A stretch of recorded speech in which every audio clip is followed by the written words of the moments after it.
Hi, I'm Mark Tyrrell of Uncommon Knowledge and HypnosisDownloads.com, and I want to talk about how to help your clients get over a fear of depression coming back. Now, Atticus, an anonymous poet, said that depression is being colorblind and constantly being told how colorful the world is.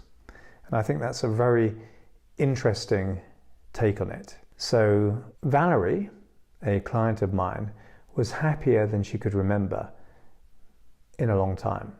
The depression had gone, yet here she was calling me up again only 3 weeks after our supposedly final session. And she said, "Mark, can I see you again, please?" So the following Monday, there she was facing me, and she looked infinitely happier than when I first met her. And yet, like a distant and portentous cloud on the otherwise fine day, something was clearly bothering her.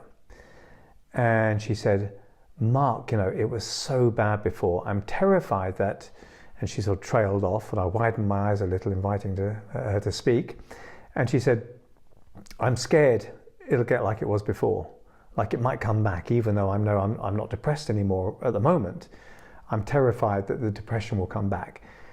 And I'd sort of guessed that it might be fear of the depression returning that had caused her to return to me.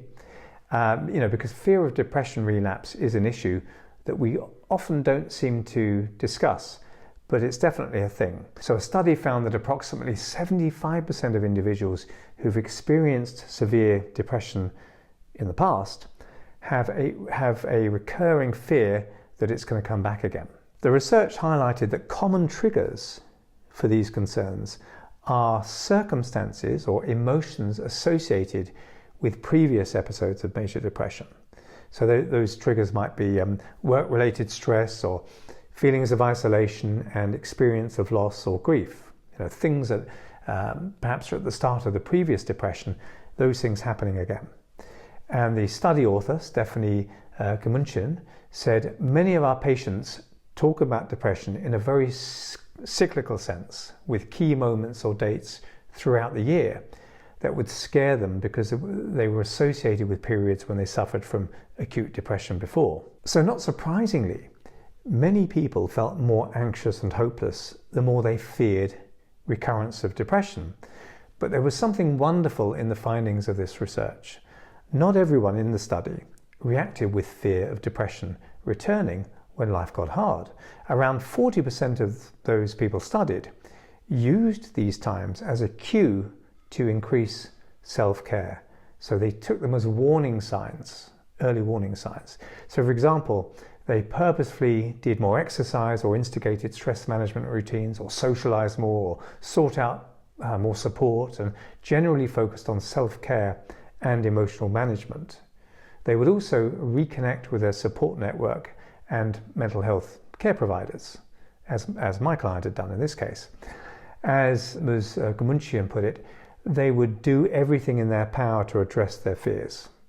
There was something else intriguing in this study as well. 1/3 of those who instigated intentional self-caring during stressful times, including certain times of year associated with past depressive episodes, reported that thinking about depression coming back actually increased their confidence, making them more aware of what they needed.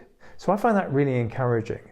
Now, we know that one thing in particular is toxic for depression, and that is mulling, ruminating, going over and over in your mind, spending a lot of time in your head without resolution or solution. It seems to fuel depression. Unfulfilled emotional arousals turn into dreams, the mind's way of trying to clear the nervous system of these emotive ruminations through metaphorical enactment, which in turn exhausts the ruminator if they overdream, and so the cycle of depression continues. So when we worry without any kind of resolution, depression tends to thrive. And when we ruminate less, depression tends to fall apart, so to speak. It can't be maintained. So it follows then that ruminating about depression may provide the very fuel for depression that's feared to come back again. But there's one factor that can moderate the insidious effects of rumination on depression.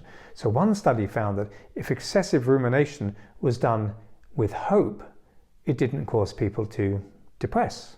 Okay, So if I could help Valerie feel more hopeful in her ruminations, A, she'd ruminate less, but B, the rumination wouldn't damage her so much.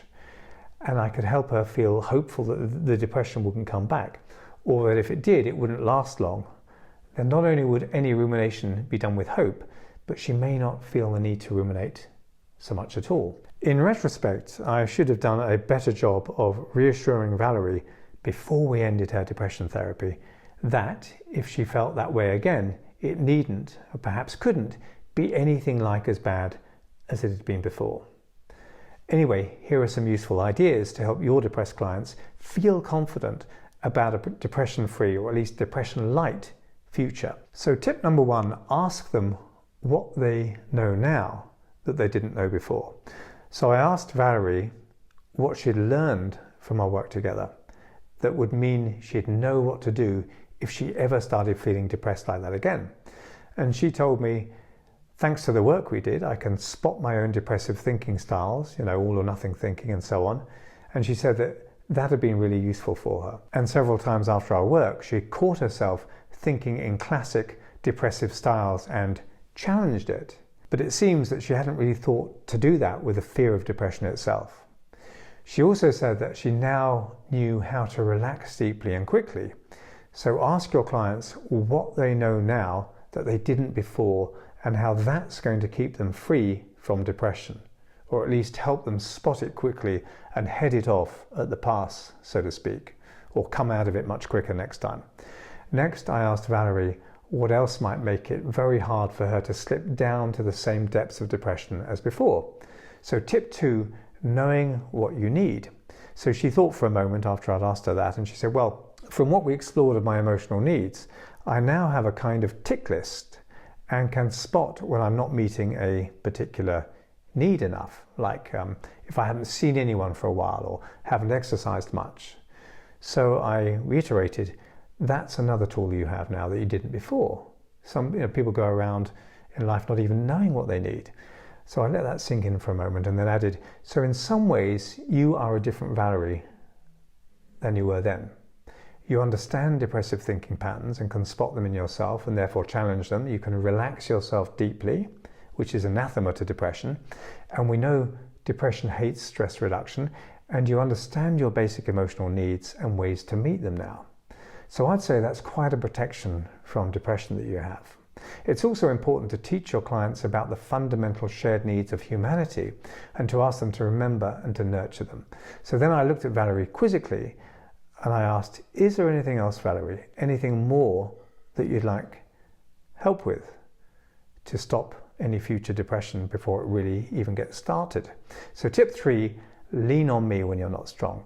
So she thought hard about that question and nothing came to mind. And eventually I broke the silence myself and I said, maybe it's staring you right in the face. And then she laughed and she said, yes, at least I hope I can call on you again if I need to. So I told her of course she could, and we also explored who else she might reach out to if she ever started feeling that way again. So that gives someone a sense of confidence and reassurance. And she mentioned her best friend and her sister and a few other contacts as well. So support is vital. So explore with your client who they might call upon should they ever start feeling that way again. And one of those supporters might just be you.